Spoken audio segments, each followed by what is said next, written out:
మరి ఇప్పుడు చాలా మంది బాగానే ఉంటది, రేవంత్ రెడ్డి వచ్చిన తర్వాత ఇంకొంత గడివియాలి, ఓపిక పట్టాలి అంటారు కదా.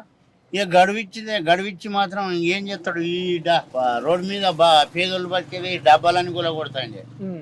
హైడ్రాని ఇల్లు కూడా పెట్టి ఇటువంటిదే ఎఫెక్ట్ పడతా ఉంటది. అది అంతే తప్ప బాగలేదంటవా? ఏం బాధ మంచిగా ఏం అనిపిస్తలే. మంచిగా అనిపిస్తలేదా? మరి మళ్ళీ కేసీఆర్ రావాలా? కేసీఆర్ వస్తే కేసీఆర్ రావాలి. అంతేనా? సస్యశ్యామలం చేసిండు ఊరును, దేశాన్ని. రైతుకు అన్ని సౌకర్యాలు చేసిండు ఆయన.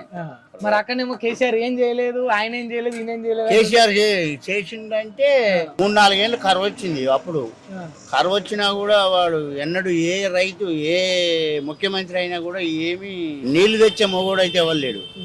నీళ్లు తెచ్చింది ఆయనే. రైతు కేసీఆర్ ను రైతును బతికిచ్చిందే వాడు. ఆయన ప్రతి చెరువు నింపిండు నీళ్లు. ప్రతి రైతుకు కరెంటు, ఉచిత కరెంటు, ఒక్క నిమిషం కూడా కరెంటు పోలే. అన్ని బరాబర్గా కరెంటు పోతుంది. ఇప్పుడు కరెంటు కూడా పోతుంది. మళ్ళీ యథావిధిగా ఆ కరెంటు, ఆ పాత రోజుల కరెంటే వచ్చింది. ఏమి లేదు ఇప్పుడు అంత పెద్దగా. ఆయన ప్రతి చెర్ల కూడా చేపలు పోసిండు పాపం.